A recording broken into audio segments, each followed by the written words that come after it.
So did bears get trapped again, or are we going to continue with this massive sell-off that we saw last Friday? Let's get into it with our weekly SPY/SPX outlook. We'll even look at the VIX a little bit as well.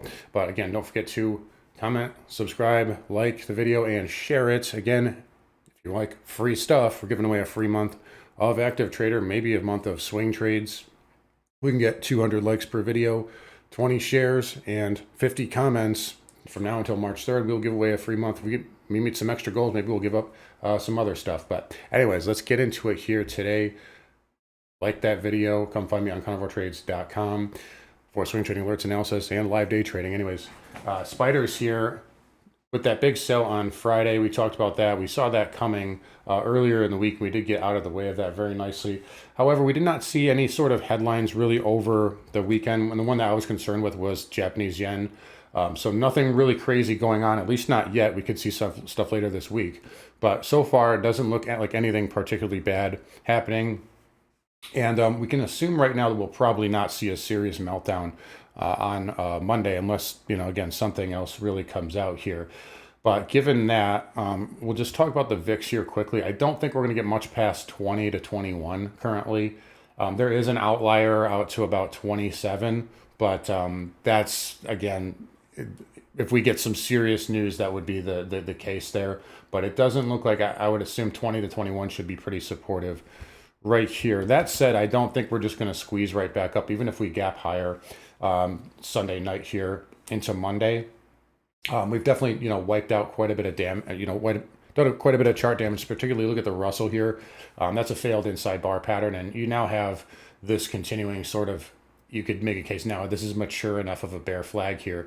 The positive is you're still above that that weekly green bar there on the RTY, and then the Dow here also doing quite a bit of damage here as well, breaking through that bull pattern. So we're seeing some weakness here now. It's not as bad on the Qs, although you do have kind of a failure with that green there, and the same thing with the spider. So we've definitely done some damage. I don't think we're going to go straight back up, even if we do gap higher.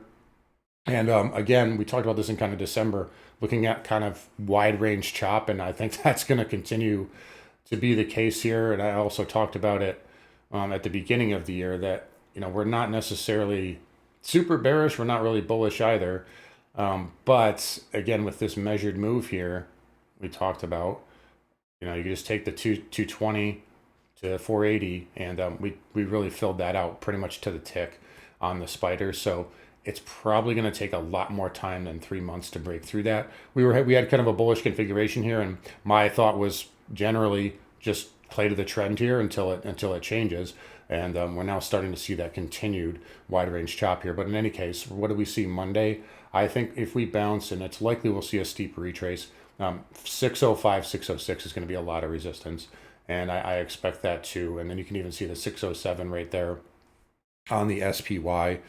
It's going to be a lot to get through for SPX. You can see it right here, 60, we'll say 60, 75, to 60, 85, 60, 90. I think that's going to be a lot. And I think we'll see, possibly even something similar to what we saw in December, where a steep retrace met another kind of lower low situation. And if we do continue lower, it would not shock me at all to see some sort of broadening pattern here, which is kind of what we're already looking at. So if we just take this right out, 200 MA, previous all-time high, right in that 565 area. We haven't touched the 200 MA in a long time, right? So it's been almost 15 months, 16 months. And so it would not make sense, or it wouldn't be out of the question. In fact, that's normal bull market behavior to go and retest the 200 moving average after that amount of time. That doesn't mean we're going to get there in a straight line, but I think that could be a destination here over the next month or so, potentially. Right now, that said, for Monday, we've got a pretty big dealer level at 593. And you can see that lines up with the 100 moving average, so 592.50. And if we throw on our trend lines again, you can see right here, that lines up right there as well. This has been hit 3 times, though. So we can break it on a fourth hit, or maybe a lower high after that. So just be aware here. Right now, still kind of neutral at the moment, not looking for new highs. If we can prove it and break back above 605 area and hold that, then we can start looking at that potentially being on the table here. But right now, this market's very well pinned, and it looks more like a digestion phase than anything here.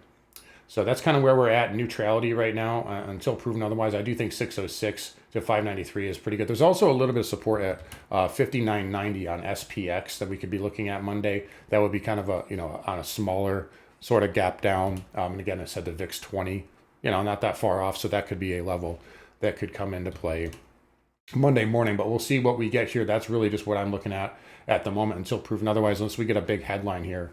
It's not looking like we're going to get a big meltdown. We'll see, watch the yen though. If that really starts to push lower and we start to see bank weakness again, that could be a sign that we are getting ready for another swoon. So anyways, guys, I'll wrap it up here. You guys take care. Don't forget to come find me on carnivoretrades.com. I'll see you guys all next week.